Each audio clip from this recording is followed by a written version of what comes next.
Welcome to online lectures by CA Studies. For more lectures online, please do visit castudies.lk. Hi guys, in this video we'll be looking at chapter 9 probability.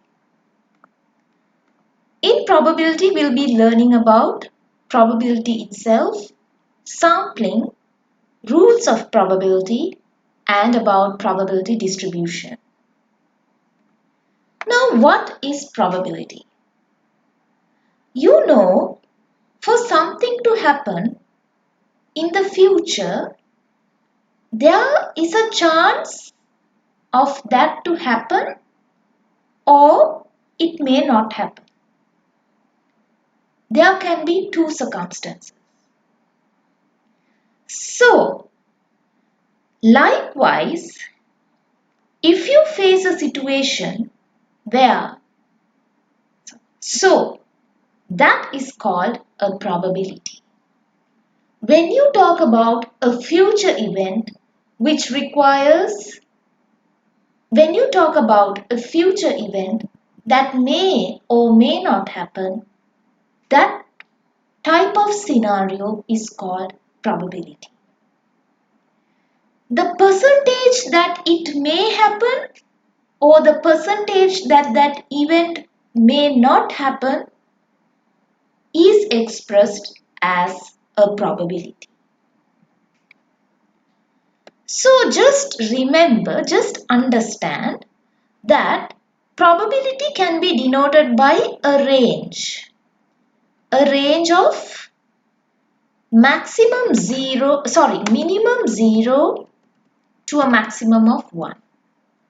Okay, and in between you can have 0.1, 0.2, 0.3 and so on until plus 1. So here they say if you have a probability with 0, that means that event is impossible. Let's imagine a particular event. Let's say COVID happening in COVID continuing for the next 5 years. Okay. The probability of COVID continuing in the next 5 years. Is it possible? If you say 0, then that means it is not possible. It is impossible. But if you say 1, that means you are saying COVID will definitely continue for 5 years. That means it is fully certain. That's what you mean. And if you say that probability is 50%, then you are saying there is 50% chance that COVID will continue for the next 5 years. And if you say 1 over 4, then you are saying there's a 25% chance that COVID will continue for the next 5 years. So like that only you will speak about probabilities. So here they've shown how probabilities can be expressed. So it can be expressed as a percentage or as a proportion. Now, proportion is where you write the percentage in decimals. So like when you divide 15 by 100, what's the answer? You go back 2 decimal points, then it becomes 0.15. The same thing they have done here.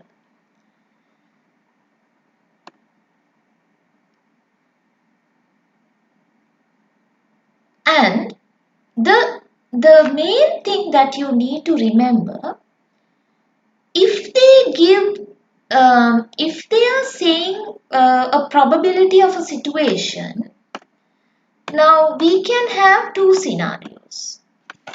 Probability can have two scenarios. One scenario is that the event will happen. Example, COVID will continue. A second possibility is that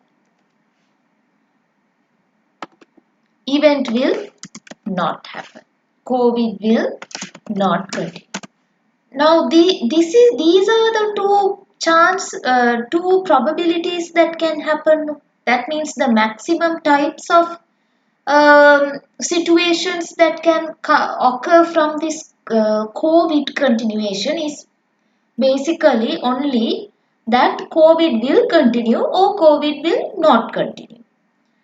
Now let's say I am saying there's a 50% chance COVID will continue and there's a 50% chance balance now. So if 50% chance says COVID will continue, then out of 100% now they are saying that then balance, what is the balance from 100%? If we say 50% chance COVID will happen, only a balance of another 50%.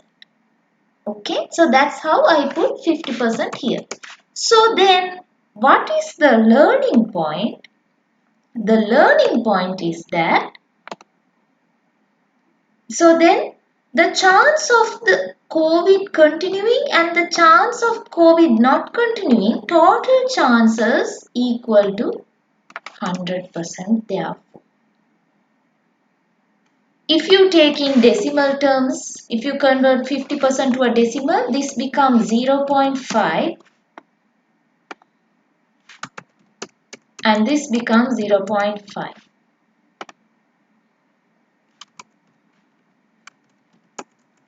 Then what will be your total? Your total will be 1. So this is as a percentage and this is as a proportion. This is the entire concept of probability. You must know what are the maximum types of events, what are the maximum types of possibilities that can happen for a particular event. So the event here is what is the when they give the question, you should determine in 3 things. First one, what is the event? COVID will continue or COVID will continue is the event. Then what is the possibility? There are 2 possibilities. One is COVID will continue. COVID will not continue. See, this is all you must know before drawing the diagram. Likewise, you are not supposed to draw a T diagram, but of course you should know the percentage proportion for each.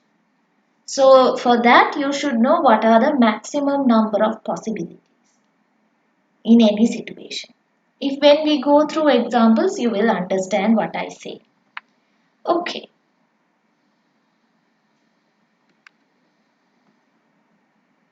Now when checking probabilities to decide whether COVID will continue, how can you say COVID will continue? How can you give evidence to this statement? What is the evidence you can say for this statement? You are saying the people look in the next 5 years, COVID will continue. So then people ask, how do you say so? Then you should say, where you will go for a evidence. Then you will search for a sample of people and you will do a sample research on a sample of areas to see whether they can find COVID vaccine or not for the next 5 years. You will choose past data. You will analyze past data, past research on how well humans have able to find vaccines for new diseases and how long they took.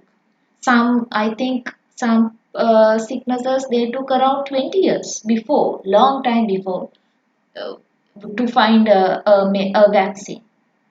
So, but it's less possible in today's age. But um, how long to predict how long it would take to develop a vaccine? You will take a sample of population to check, right? Because obviously you can't check everybody in the world to see how well they could develop a vaccine, because you have to check their hospital facility, you have to check the way they think, you have to check their records, you have to check their capacity, and then only you can say whether COVID will continue for the next 5 years or not. So to look at that, can you choose America, Russia, Sri Lanka, Malaysia, or every country's data and analyze? It's not possible. But you can choose maybe the most powerful country and analyze it. Maybe Russia, whether they have the capacity to produce a vaccine. If they do, then probably COVID will not continue for the 5 years, but maybe up to 2 years, but not five.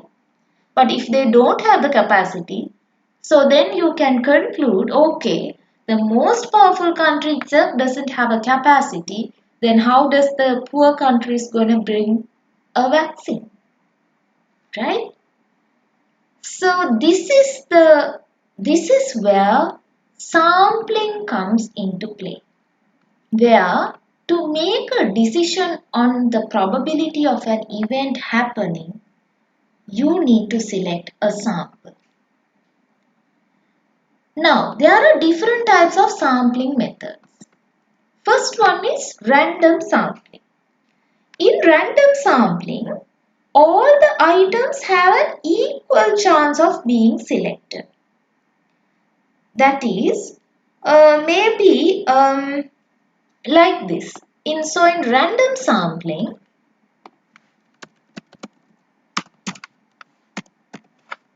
you take the list of all the countries. Now let's imagine the COVID scenario throughout. Okay, COVID.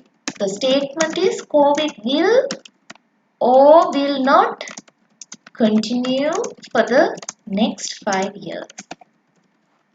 Okay, in the random scenario, we will first of all take a list of all the countries in the world. Then choose the countries one after the other. Okay, one after the other. That means we will choose the first country. Then without choosing the second country, we will choose the third country. Without choosing the fourth one, we will choose the fifth one. Likewise, choosing countries one after the other. By this way, the second country and the fourth country is being counted. That means we are at least having a glance at the second country and the fourth country. That possibility of having a glance at those two countries is called a random selection, because it has an equal opportunity. That glance of selecting or looking that glance of looking at countries 2 and 4 proves that those items has an equal chance of being selected. 2 and 4 has an equal chance. That is why they are read. We read 2, but we leave it out because we are going to choose the countries only one after the other. Then stratified sampling, the other type of sampling. Here, you first of all divide the entire list of countries into separate categories. Then you select the sample from each category. So, countries divided into category will be how it will be. You will divide it maybe into continents like Asia, Australia, Africa, Europe. Likewise, you divide into continents. Then I would say category of continents. Then you select two countries from Asia, three countries, sorry, Australia is one itself, three countries from African region, four countries from European region, so forth. Or maybe three states from the African region and so forth. Likewise, that's the idea you should get when it comes to stratified sampling. You stratify the raw data into categories and select your sample. Okay, so category is the main word in stratified sampling. Next we come to systematic sampling. Now in systematic sampling, you select your sample by selecting every nth term after a random start. That means you are calculating something called the nth term. So after that you will select the item from a random start. Random start. So let's say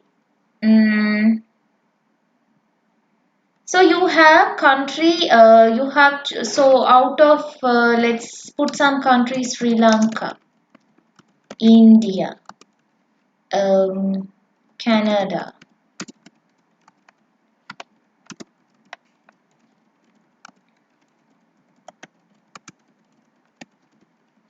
Okay, so let's imagine this is the list of countries we have. Now how many countries are there? 10. Now the total is 10. So how to find the nth term is? Now let's say you want to select, first of all you have to establish how many items you are going to select. How many items you need to select out of the total list. You might have an idea now. So I am saying for this example I am going to select 4 items. Okay. Now first of all obtain the total number of items. What is the total number of items in this case? We checked, it was 10 countries we have. Let's imagine in the world there is only 10 countries. Okay. And now find the nth term. Nth term, how to find? Nth term equals total number of items divided by the number of items we need. Okay. Items divided by number of items we need. Okay. So what's the total number of items? 10. How many items we need? 4. Then what will be our nth term? 2.5. You see?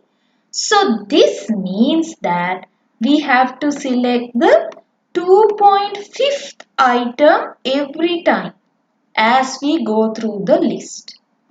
So since we can't have 2.5 decimals here because they are just countries and not numbers, we can round it up to 3. No problem because given the nature of the list. Now select the third country. It is Canada because Sri Lanka is first, India second, third Canada. Then the next 3. So this Sri Lanka will be named as 1, India 2, Canada 3. Again USA 1, Russia 2, Australia 3. So Australia is the next third item. Why we are looking at only the third item? Because the third item is the nth term. That's why we look only at the third item. Then we have Spain is the first country, Italy second, third Pakistan. Okay, you see? So these 3 countries is what we have to select for our COVID analysis.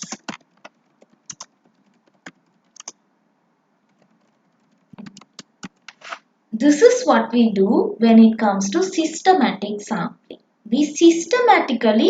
Systematic means what? You go via a calculation method and choose your sample. Fine. Next we have multi-stage sampling.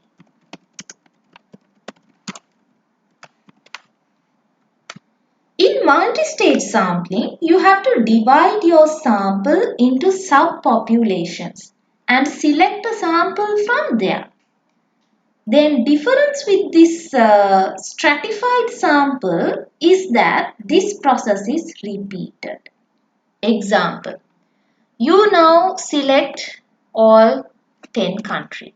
Okay. In multi-stage sampling, it is just like this stratified sampling.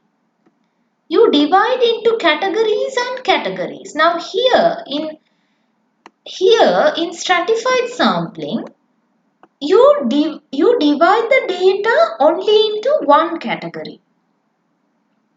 Whereas in multi-stage sampling, you divide the data into categories of categories. Okay. So the key word here is categories of categories and then only select. So let's say you go to Asia and South Asian countries you chose. Or let's say Asia countries you have selected. Asia countries was Sri Lanka, India, Pakistan, Bangladesh, part of Asia. Okay. Now out of the Asian continent you select Sri Lanka, India, Pakistan. Out of Sri Lanka, India, Pakistan, you select particular states in each. You select Colombo city in Sri Lanka. India, we select Mumbai city in India. Pakistan, let's say we select Lahore, capital of Pakistan. And Bangladesh, we select its capital of Bangladesh. Right? So you see, now you have selected these cities. Now using these cities only, you are going to do your COVID analysis. Selected cities from countries. Alright.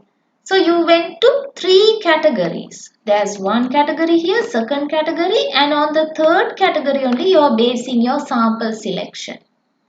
And out of this, so when it comes to sample selection, you will not choose all. Maybe you will choose Colombo, Mumbai and Lahore. You will not choose Bangladesh. Then this is three cities are your sample. This method is called multi-stage sampling, where at multiple stages you do categorization and then only select your sample. Right? Okay.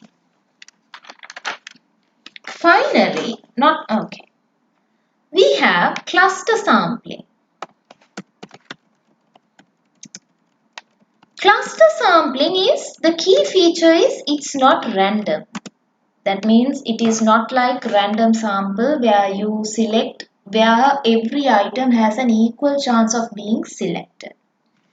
It is the opposite of multi-stage sampling, the one that we just discussed. Okay. It selects one definable subsection of the population as a sample. For example, out of the world, in our example, if we say out of the world, we select the most powerful country to do the COVID analysis. Why? Because if that powerful country can do, that means the whole world can do. We are selecting one particular country to represent the power of the whole world. So, selecting one person to represent the entire community is called cluster sampling. Okay. So, it's like if you take a school, you are selecting few students to represent your school. That is called cluster sampling in simple terms. Okay, so you're taking a subsection of the total population as your sample. Right, so it's not actually opposite. I would say it's like a competitor, an alternative, another method of multi-stage sampling. Okay, then we have quota sampling, the last type of sample. So in quota sampling, you can study a large sample here and can get information fast. So what happens here is, how it works is that you interview all all health politicians in detail from all countries. In this way, you ensure that you select every person, like every important person, and ask in detail about COVID. That in detail thing is called quota sampling. The ability to ask or get information in detail using a large sample is called quota sampling. Another way of looking at it is conducting an interview, a job interview, where you select male candidates and female candidates, and you select those with various qualification and experience. Like, let's say for an accounting job, but you select students who have done maths degrees as well. They are not directly related to accounting, but of course they know accounting is numbers, and a math student can pick up fast on numbers. So they select both male and female, and including accounting degree holders and maths degree holders, and do a study. In this study, they will be able to gain lot of information of various types, and then they can make their choice. Okay, so this is called quota sampling.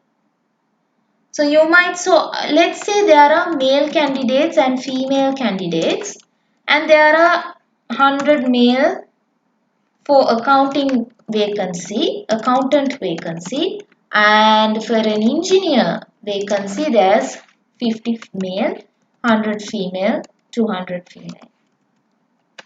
Then so how you will do the quota sample is quota sample for male and the quota sample for female is that, let's say male accounting holders. Okay, it's here now. Let's assume for accountant we are taking only accountant degree holder, and for engineer only maths degree holder. Let's think of a second example like that. So then how you will select maybe every 20th male, and every,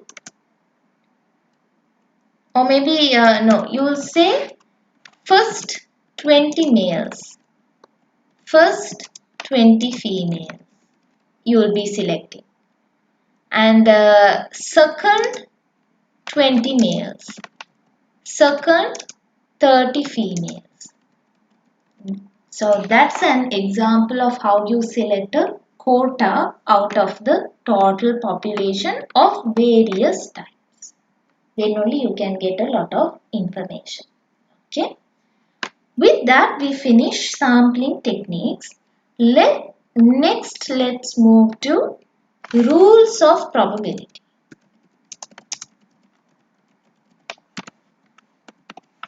Rules of probability is really interesting. Just as what I taught before, probability formula equals to number of ways of achieving desired results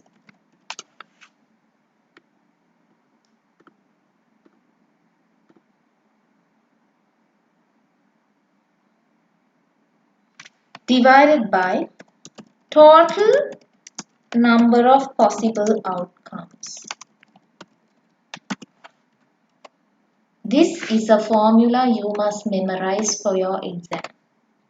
Number of ways of achieving the desired result divided by the total number of possible outcomes. Let's take this example we discussed initially.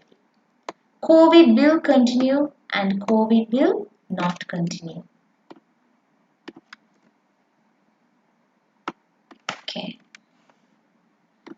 Okay. So what is the probability that COVID will continue? How you put it to a formula is, the formula goes as, let me bring it here. The formula goes as number of ways of achieving desired results. Okay. How many results you can get saying that COVID will continue? That means how many times you can say that COVID will continue? Only one time, right? One time only you could say COVID will continue.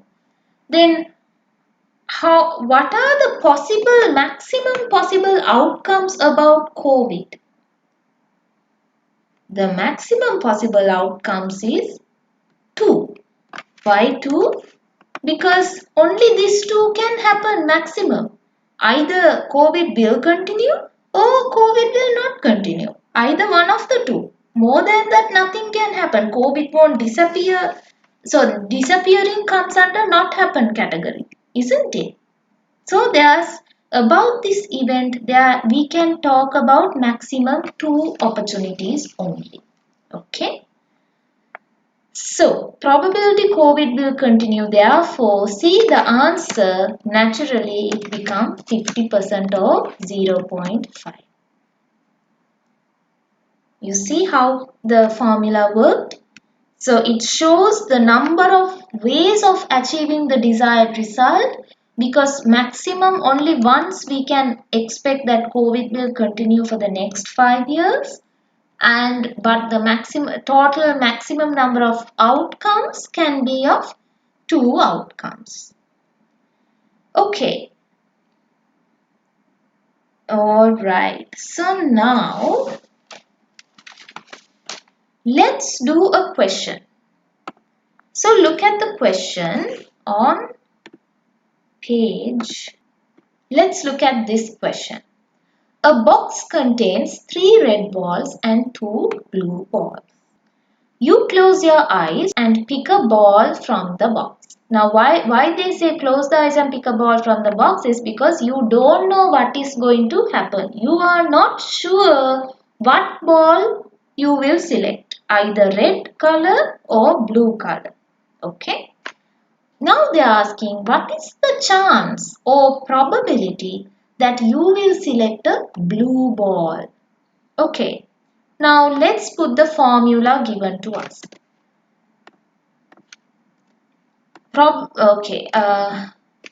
So I'm going to apply the formula given to us. Probability, in the middle you have to write. Now the question is asking for a blue ball. So blue ball. Now what is the maximum number of outcomes when selecting? Now you throw. So when you take this probability of balls, you can have maximum 3 red balls or maximum